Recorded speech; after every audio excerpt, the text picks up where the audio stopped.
Assalamualaikum warahmatullahi wabarakatuh. Perkenalkan, saya Felicia Kurnia Putri dari kelas IK Si 2 dengan NIM 1504620081.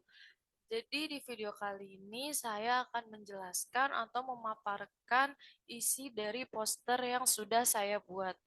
Pertama-tama, bisa dilihat dari judul poster yang saya tulis, saya mengambil isu kasus pelecehan seksual terhadap anak di Provinsi Jawa Tengah pada tahun 2020. Kekerasan seksual terhadap anak menurut ECPAT atau Enchild Prostitution in Asia Tourism Internasional merupakan suatu hubungan atau interaksi antar seorang anak dengan seorang yang lebih tua atau anak yang lebih banyak nalar atau orang dewasa seperti orang asing, saudara kandung, atau orang tua, di mana anak tersebut dipergunakan sebagai objek pemuas untuk kebutuhan seksual si pelaku. Seorang anak seharusnya bisa merasa aman ketika berada di rumah, bukan malah sebaliknya. Tidak sedikit kasus kekerasan seksual yang dialami oleh anak, khususnya pada Provinsi Jawa Tengah pada tahun 2020. Undang-Undang Nomor 35 Tahun 2014 tentang perubahan atas Undang-Undang Nomor 23 Tahun 2002 tentang perlindungan anak. Aturan tersebut tertuang dalam pasal 76D dan 76E tentang pemerkosaan dan pencabulan.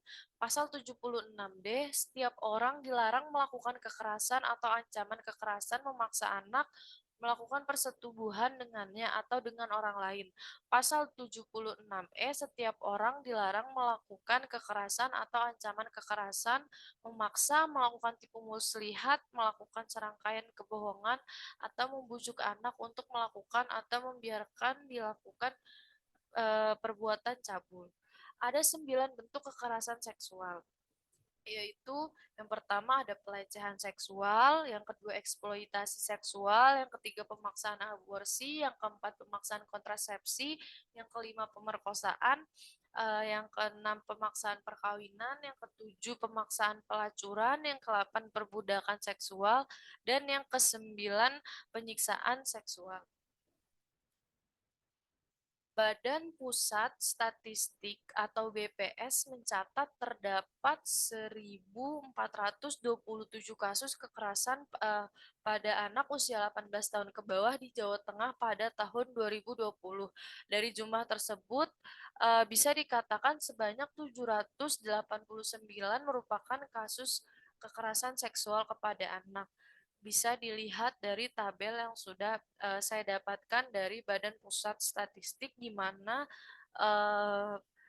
kekerasan seksual pada anak pada tahun 2020 mencapai angka 789, yang dimana ini merupakan angka tertinggi dari kasus kekerasan yang lainnya.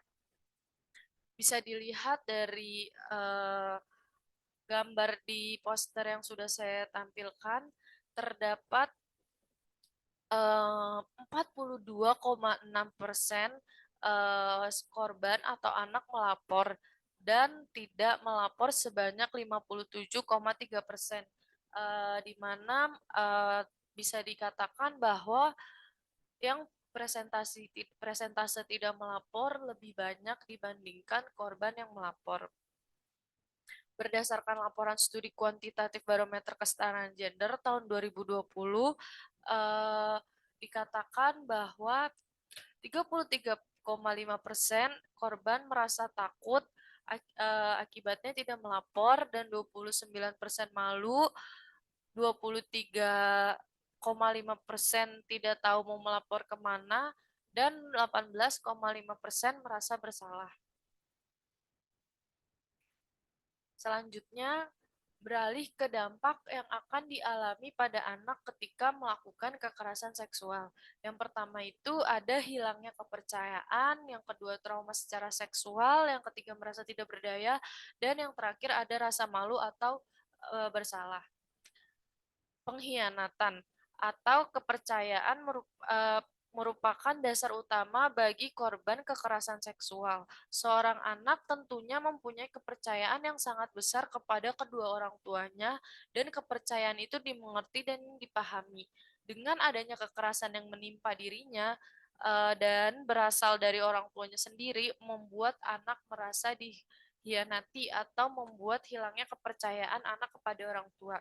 Yang selanjutnya ada trauma seksual atau traumatic sexualization, menemukan bahwa perempuan yang mengalami kekerasan seksual cenderung menolak hubungan seksual dan sebagai konsekuensinya menjadi korban kekerasan seksual dalam rumah tangga. Korban lebih menginginkan memiliki pasangan sesama jenis karena menganggap laki-laki tidak ada yang bisa dipercaya. Selanjutnya, merasa tidak berdaya atau powerlessness. Rasa tidak berdaya muncul dikarenakan adanya rasa takut di kehidupan korban. Mimpi buruk, fobia, dan kecemasan dialami oleh korban disertai dengan rasa sakit. Perasaan tidak berdaya mengakibatkan individu merasa lemah dan merasa kurang efektif dalam bekerja. Sebaliknya, juga terdapat korban yang mendapat dorongan yang berlebihan dalam dirinya. Selanjutnya ada stigmatization atau kekerasan seksual dapat membuat korban merasa bersalah, merasa malu, dan memiliki gambaran diri yang buruk. Rasa bersalah dan malu terbentuk akibat ketidakberdayaan dan merasa bahwa mereka tidak memiliki kekuatan untuk mengontrol dirinya. Selanjutnya kita bahas diagram fishbone yang terdapat pada tabel berikut. Kasus pelecehan seksual orang tua terhadap anak pada Provinsi Jawa Tengah tahun 2020. Bisa dilihat di sini faktor-faktor yang mempengaruhi adanya kasus kekerasan seksual pada anak itu ada sosial budaya, moral, dan media massa, yang dimana sosial budaya itu berupa modernisasi yang semakin terbuka atau maju,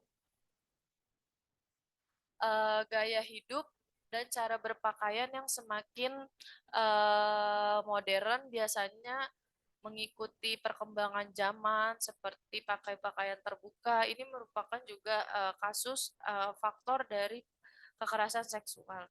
Selanjutnya ada pergaulan bebas, di mana kita tahu anak-anak zaman sekarang pergaulannya pasti akan semakin bebas atau akan semakin tidak terbatas. Mereka bisa bergaul dengan siapa saja.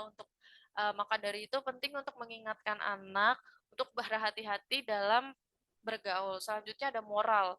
Moral itu terdiri dari sikap perilaku yang menyimpang. Ini biasanya adalah di mana sikap-sikap pelaku yang menyimpang dari jalannya atau tidak sesuai dengan norma atau aturan yang telah ditetapkan. Selanjutnya adalah tidak memahami etika yang baik. Biasanya seorang pelaku itu pasti akan melakukan semaunya atau senonohnya, alias tidak memahami etika yang baik atau tidak bisa berperilaku sopan kepada korban. Selanjutnya ada media massa. Kurangnya sosialisasi tentang seks dan education pada sosial media. Yang kita tahu media sosial atau media massa pada zaman sekarang justru akan lebih banyak atau dominan mengarahkan ke arah negatif atau di mana dengan kata lain mengakibatkan.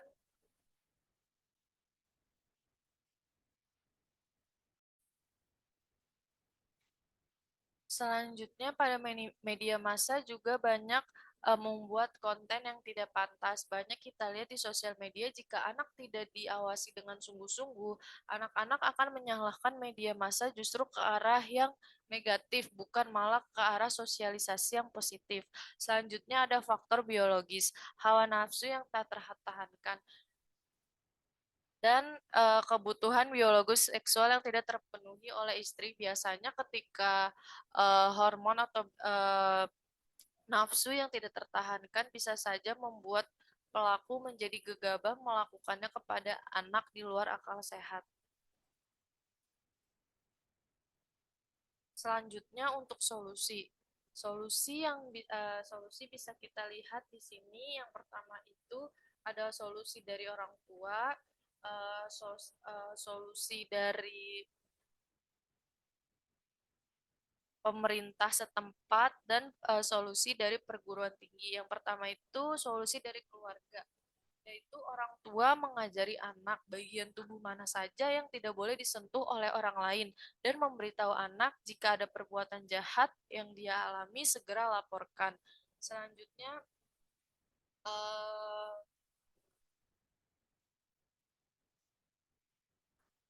pada perguruan tinggi, yaitu dalam satu perguruan tinggi, solusinya yaitu bentuk satu wadah organisasi di mana tempat untuk melaporkan kekerasan seksual. Jadi, wadah dalam organisasi kampus ini bisa menjadi tempat anak mencurahkan isi masalahnya dia tentang kekerasan seksual, untuk dia ada tempat untuk melapor kalau misalnya anak itu merasa malu atau takut.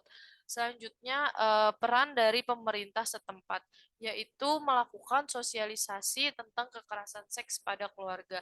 Nah, ini penting sekali dilakukan oleh pemerintah kepada keluarga, supaya keluarga memahami bahwa betapa pentingnya em, menjaga keharmonisan lewat pencegahan kekerasan seksual pada anak. Berikut sumber referensi yang saya gunakan dari poster saya yang sudah saya buat. Cukup sekian hasil presentasi poster yang sudah saya paparkan. Kurang lebihnya mohon maaf jika terdapat kesalahan. Wassalamualaikum warahmatullahi wabarakatuh.